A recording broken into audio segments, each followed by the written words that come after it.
Hey guys, today I'm working with a Kenmore washer and electric dryer set, and I've got it filling up right now.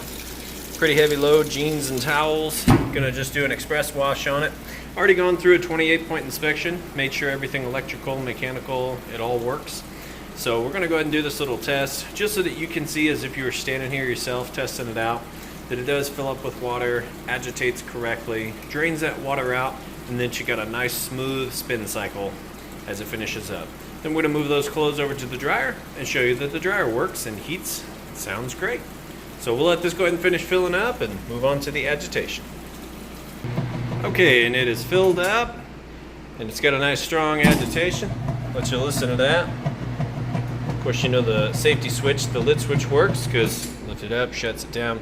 On the agitator, you just want to make sure it spins freely one direction and not back the other direction. That's how you know this is working properly. And of course, you can hear it running. So we'll allow it to move on to that drain and spin cycle. All right, just moved out of the wash cycle, starting into the rinse cycle, and you can hear draining that water out. I'm not going to open the lid and interrupt that neutral drain cycle, because next it switches over into a spin. But like I said, you can hear it draining out. After it goes through the rinse cycle, we'll come back for the final spin. Alright, and we're back on the final spin. It's up full speed. I'll go ahead and lift the lid up. You can see it spinning nice and fast. Once you get a listen here, you can see it's nice, smooth, perfect operation. We're going to lift it up. Lid switch kicks in and shuts it down. Alright, we'll let that finish up. We'll move over to the dryer. Alright guys, so now I've got those clothes moved over here to the dryer. See, both these I believe are super capacity. We're going to go time dry, which is your high heat setting. Hit go.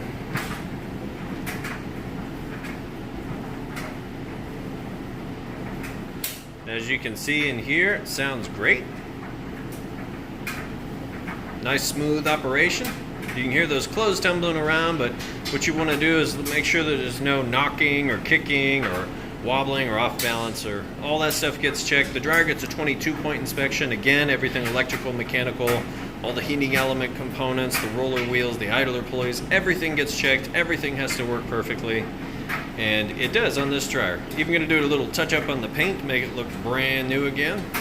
But I'm going to show you real quick that it is heating like it's supposed to. So right in between those two red dots, it's going to take its measurement on the temperature.